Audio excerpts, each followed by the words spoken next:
তো আতাদরুনা মানিল মুফলিস, মুফলিস মানে বললাম নিঃস্ব, মানে তার কাছে কিছুই নেই, কিছুই নেই, সর্বহারা, একবারে সবকিছু হারা, কিচ্ছু নেই তার কাছে।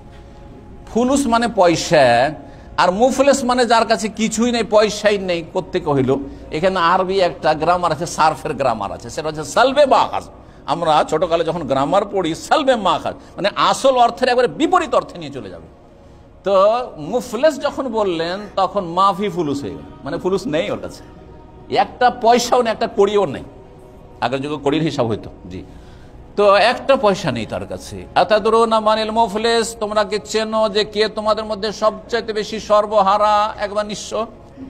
তখন সাহাবীরা যেহেতু মুফলিস শব্দ বুঝেন, নবী সাল্লাল্লাহু আলাইহি ওয়াসাল্লামকে বলছেন যে ইয়া রাসূলুল্লাহ ইন্নাল মুফলিস আল মুফলিসু মান লা দিরহাম লাহু ওয়ালা মাতা।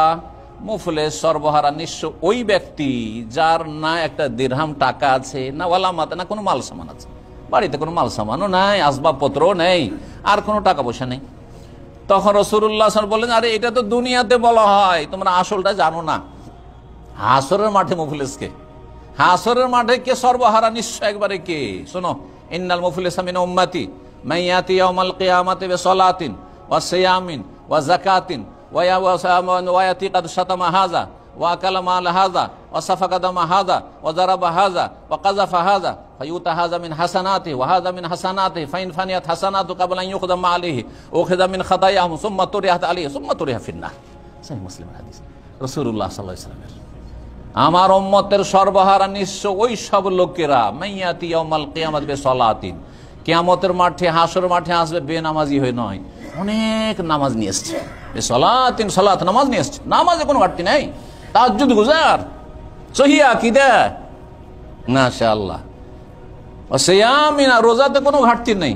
ও যাকাতিন, যাকাতও দিয়েছে, এমন নয় যে এমন বখিল যে যাকাত দেয়নি, না, যাকাতও দিয়েছে, কিন্তু তার সাথে ইয়াতি কাদ শাতামা হাযা, একে গাল দিয়েছে, হ্যাঁ, ওদারাবা হাযা, একে মেরেছে, ওয়া সাফাকা দামা হাযা, কেউ খুন করেছে, হ্যাঁ, আর কেউ কি করেছে, হ্যাঁ, কাযাফা হাযা, মিথ্যা অপবাদ দিয়েছে, এইভাবে বিভিন্ন রকমের। ওয়াকালা মাল হাযা, কেউ টাকা পয়সা বেইমানি করেছে, ধার নিয়ে দেয়নি, অথবা টাকা পয়সা বেইমানি করেছে, আমানতে খেয়ানত করেছে, আর তার পার্টনারশিপে ব্যবসা করতে গিয়ে নয় ছয় করেছে।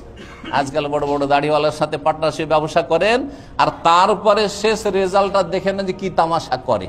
যার হাতে হিসাব নিকাশ, তার কোনো লস নেই, শুধু লস দেখাবে আপনাকে, ভাই লস আর লস, লস আর লস, সব গেল, সব গেল, লস আর লস। আউযুবিল্লাহ, আউযুবিল্লাহ। এইরকম লোকদেরকে চিনি, চিনি, যে পবিত্র জায়গায় সৌদি আরবে থাকে, এমনকি মক্কাতেও থাকে, এমনকি মদিনায় থাকে, সুবহান, মানুষের লাখ লাখ টাকা বেমানি করে চলে গেছে দেশে, অথবা এখানে বেমানি করে বসে আছে, সব লস। যারা শেয়ার সাথে, তাদের শুধু লস আর লস, লস আর লস, ওর কোনো লস নেই। কিয়ামতের দিনে বুঝবে সর্বহারা মুফলিস হয়ে সেদিন হাজির হবে, নিশ্চয়ই হাজির হবে। যখন এত হক নষ্ট করে আল্লাহর সামনে হাসরের মাঠে হাজির হয়েছে, আল্লাহ কি করবেন? ফায়ুতা হাযা মিন হাসানাতিহি, সব আসবে দাবিদাররা। আল্লাহ আমাকে মেরেছে, আল্লাহ আমাকে গাল দিয়েছে, আল্লাহ আমাকে খুন করেছে, আল্লাহ আমার মান সম্মান নষ্ট করেছে, মিথ্যা অপবাদ দিয়েছে, আল্লাহ আমার সাথে এই করেছে, আল্লাহ আমার বেঈমানি করেছে, টাকা পয়সা বেঈমানি করেছে, ধার নিয়ে দেয়নি। ফায়ুতা হাযা মিন হাসানাতিহি, নেকি দিয়ে তখন পেমেন্ট, তখন আর টাকা পয়সা থাকবে না।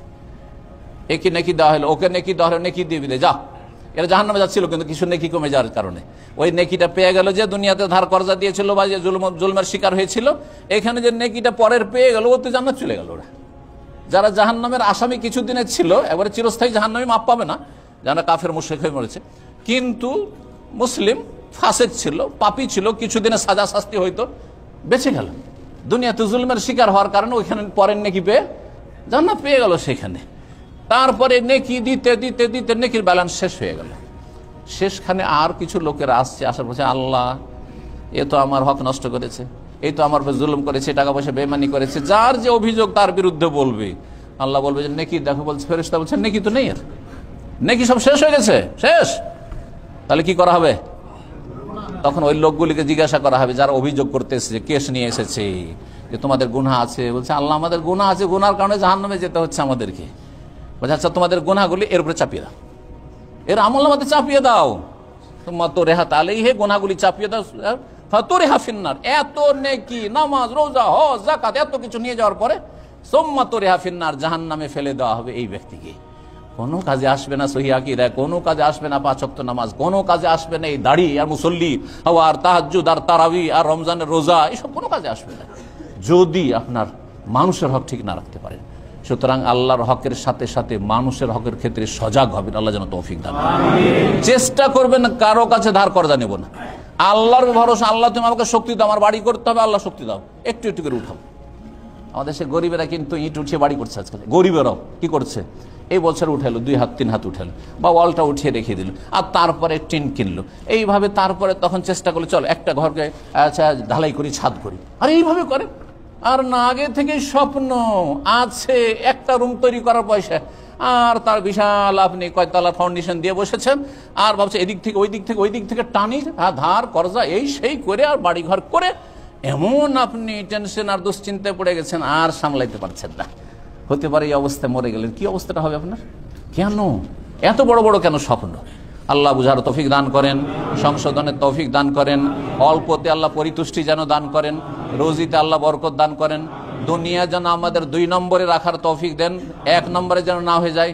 আল্লাহ লা তাজালি দুনিয়া আকবার হাম্মেনা ওয়ালা মাবলাগা ইলমিনা ওয়ালা ইলান নারি মাসিরানা। আল্লাহ আমাদেরকে দ্বীনকে, ঈমানকে, ইসলামকে জান্নাতে 1 নম্বরে রাখার তৌফিক দান করুন। দুনিয়ার আল্লাহ সার্বিক কল্যাণ দান করুন, আখিরাতের সার্বিক কল্যাণ দান করুন, জাহান্নামের আযাব থেকে রক্ষা করুন, 5 ওয়াক্ত নামাজ পড়ার তৌফিক দান করুন, শিরক বিদআত থেকে আল্লাহ বাঁচিয়ে রাখো, নবীর তরিকায় চলার তৌফিক দান করুন, ইলম শিখার আমল করার তৌফিক দান করুন। আল্লাহ দুনিয়া আখিরাতের সার্বিক শান্তি দান করুন। রব্বানা আতিনা ফিদ দুনিয়া হাসানা ওয়া ফিল আখিরাতি হাসানা ওয়া কিনা আযাবান নার।